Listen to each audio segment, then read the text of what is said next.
Okay, continuing. Channel specificity. And we have a question. Potassium is bigger than sodium. How does a potassium channel specifically conduct potassium but not sodium? That's a good question. How does a channel which creates a pore in the membrane is able to keep one ion that is smaller out while allowing an ion of the same charge that is bigger go through?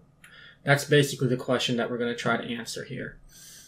So all ions in an aqueous solution are hydrated, as in hydrogen or ionic bonding with water molecules. So we have a picture here. You can see that both the sodium and the potassium ions in solution, they'll be surrounded by water molecules.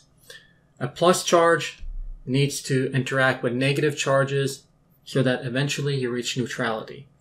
Now, in the case of sodium and potassium, they're both plus charges on them, and the oxygen on the water molecules have a partial negative. And since the oxygen on the water molecule is a partial negative, meaning that it's just a small amount of negative charge compared to a full negative charge, you need multiple water molecules with their oxygen interacting with the potassium and sodium ions to neutralize them. So that's what we mean by hydration in an aqueous solution. Ions are all going to be hydrated. For an ion to enter a channel, it needs to shed its water molecules and form the same interactions with functional groups within the channel pore. And that is what is being shown here. If you look, here's my channel pores right here. And you can see that potassium will be able to interact with these carbonyl oxygens from the protein side chains or the backbone in that pore. So it gets rid of the water molecules, but it picks up interactions with those carbonyl oxygens which have a partial negative charge on them. As shown below, sodium cannot reform these weak interactions within a potassium channel, therefore it is unlikely to enter the channel, whereas potassium can form these weak interactions within the channel and therefore enter the channel pore. And that's basically the reason why this can happen or this can happen, right? There are two states. There's state 1 right here, and there's state 2 right here. Now the ion has a certain probability of either being in state 1, we'll say here, or state 2 here, okay? Now in the case of potassium, for potassium pore or potassium channel, it's a 50-50% probability that a potassium will shed the water and enter the pore or into the pore of the channel. And for sodium is much less. And that's being shown by this big arrow right here, right? This actually favors sodium staying in the aqueous solution rather than entering the pore of the channel, because sodium cannot form interactions here or here because those carbonyl oxygens are too far apart from each other. And sodium is smaller, right? So sodium will more than likely stay in the aqueous solution instead of entering into the channel. So it's basic thermodynamics at this point, right? It's just the probability of one state or the other. And that is how a potassium channel only conducts potassium, but it doesn't conduct sodium. Now, a sodium channel is going to be smaller, so it'll keep potassium out. And a channel for a negatively charged ion will obviously have part of its selectivity filter, some positive charges in there so that the positively charged ions are kept out. This is the essential role of the selectivity filter of ion channels. That means that this sort of state 2 is part of the selectivity filter.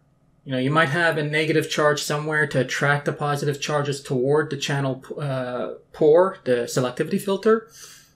But then you're basically getting to this, am I going to stay in state 1 or am I going to stay in state 2, right? And to get into state 2, the ion needs to be able to shed the water molecules and enter state 2 where it's forming those same interactions with the wall of the selectivity filter of the channel. Otherwise, it won't enter. Or the probabilities of entering are very low. Okay, so the last little topic for this subsection is cellular mechanisms of secretion glands. And we're sort of going to bring a few ideas together to show how a secretion gland works at the cellular level. Secretion glands such as sweat and tear glands are important to mammalian physiology. A secretion gland is lined by epithelial cells where aquaporins are expressed on both the basal and apical membrane. Now, aquaporins are channels that specifically conduct water across the membrane. They're specific for water. So they allow water to diffuse down its gradient. And typically this diffusion of water is called osmosis. I don't like the term osmosis because it makes it seem like it's a different process than diffusion. Osmosis is just the diffusion of water, right? And water has a gradient. And what is water's gradient? So let's actually go down here and talk about that. Now, if I have two compartments, right, separated by a membrane, and I know they're not perfectly the same size, but imagine that volume here, volume 1 of compartment 1 equals to volume 2, okay, of compartment 2. So this is compartment 1, this is compartment 2, okay? Now on one side, I have different ions, okay? So let's say I have some sodium here, maybe some Cl minus just to have a counter charge of some concentration, okay? And on this side, I have nothing. It's just pure water on this side. So now, because this is an aqueous solution, H2O is a molecule here, right? So I have H2O here and H2O here. I mean, H2O is the solvent, but H2O is a molecule, and it has its own gradient. Now, if I have equal volumes on both sides of the membrane, the side that also has other things in it, other solutes, will have a lower concentration of water. So the concentration of water on this side will be lower than the concentration of water on this side. Just because there's less other stuff in compartment 2, so you can put in more water molecules. So if this membrane is permeable to water, water will diffuse in this direction. And you only have to worry about the chemical gradient for water because water doesn't have a permanent full charge on it, right? No need to worry about the electrochemical gradient. And that's basically how osmosis works. Osmosis is nothing but the diffusion of water.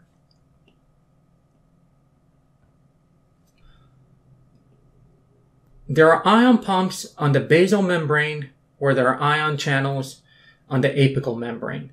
So let's look at what this kind of looks like and start drawing it out as we get more information. Okay, so we're going to erase this. And here's our epithelial cell. So the basal membrane of the cell is facing the basement membrane because all epithelial cells are attached to a basement membrane. So here's my basement membrane. I'm just going to draw it out like this. A mesh of proteins that this cell is going to be attached to by its basal membrane. So this is the basal membrane right here, right? This part right here. And the apical is going to be the opposite side. So this is the apical membrane right there. Okay, so let's actually write this in. Basal, apical. And this is the basement membrane right here.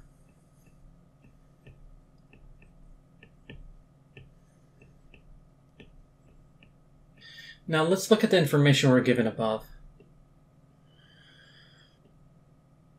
There are ion pumps on the basal membrane where there are ion channels on the apical membrane. So we have drawn one cell here. There are other cells next to this cell, okay? So we're just going to focus on one cell, but imagine that there are other cells to the right and to the left of this cell, okay?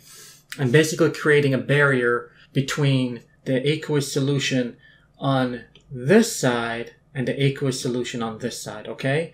So there's a number of cells, it's a sheet of cells that doesn't allow stuff to simply go across that sheet of cells, okay? So let's remember that. And just to refresh, we have,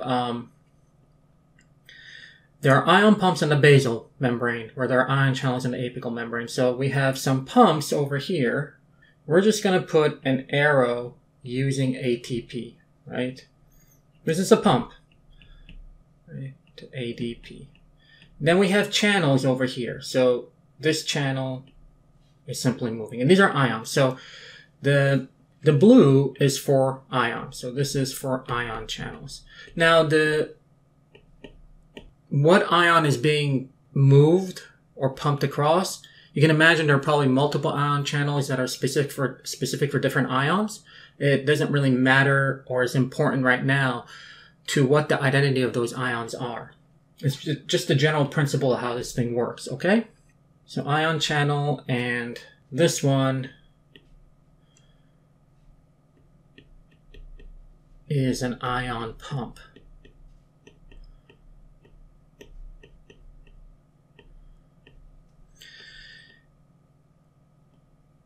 Okay, so D, the mechanism of moving water into the gland duct is as follows. So the gland duct is going to be right here. So this is going to be the gland duct.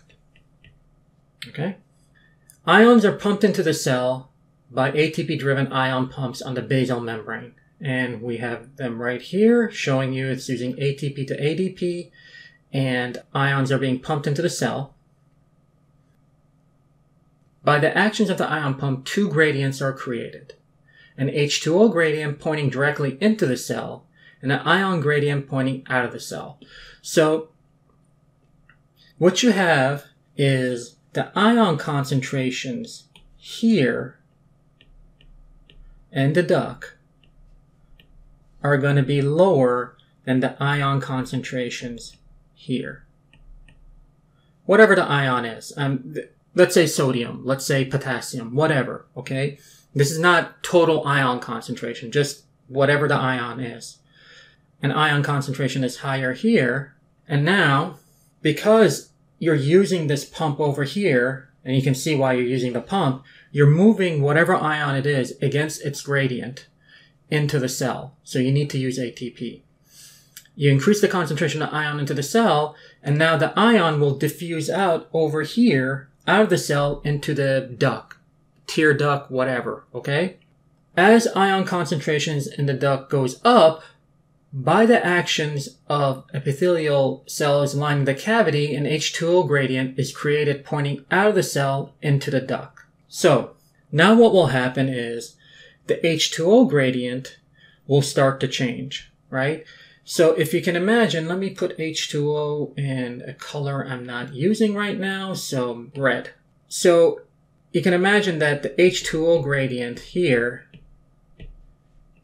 is higher, and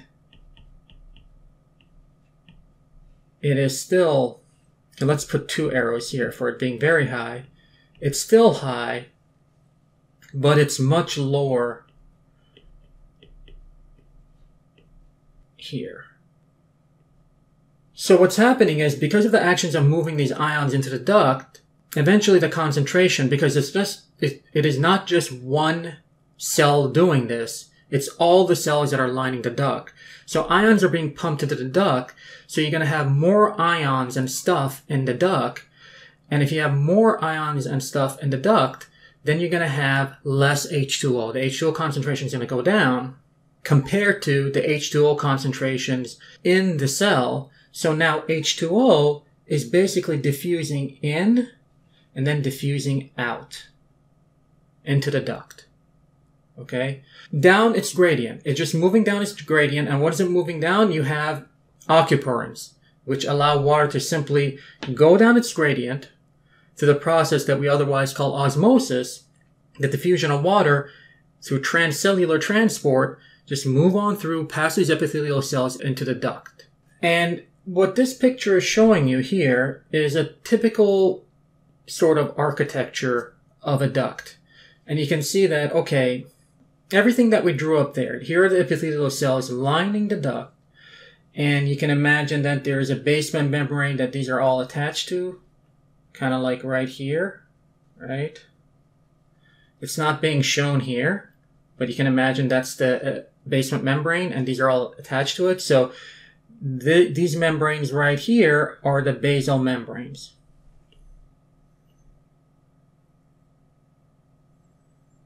Right? Because they're facing the basement membrane. They're attached to the basement membrane. And the other side is the apical membrane. and you have these ion pumps and alkapurins and ion channels on the basal and apical membrane as we've shown above, and that just allows to create a water gradient that is allowing water to flow from the extracellular side here, right, on the basal side, into the cell where the concentration of water is lower in the cell compared to the water concentration on the basal side extracellular, into the cell, and then it flows into the duct because all of these ion channels are allowing ions to come in to the duct, right? The ions are being just flowing in, right? And the green arrow is just ions getting across, okay?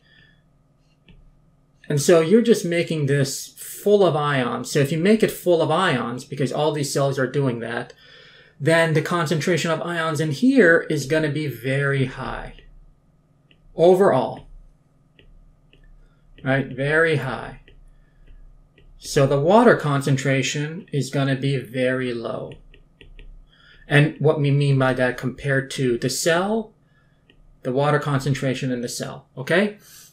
And that allows for water to simply go down its gradient because water concentration is going to be high here, very high, compared to inside the cell where water concentrations are still kind of high. So that's where we had the one arrow.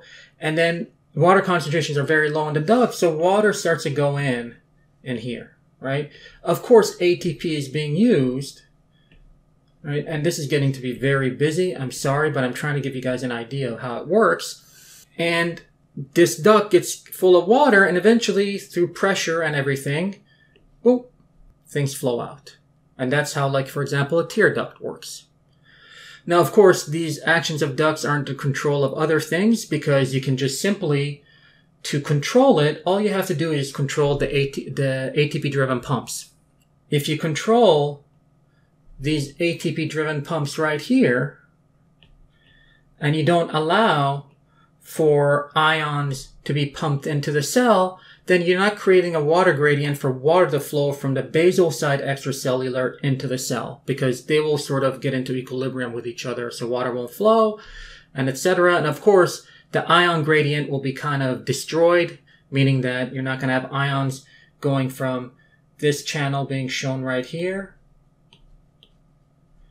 diffusing into the duct area. So just by controlling one part of the mechanism, the ATP-driven pump, you can basically control tear duct formation. Okay, and we're done with this part. If there are any questions, you know where to find me, and we will start on the second part of the section shortly. Okay, guys, thank you. Bye-bye.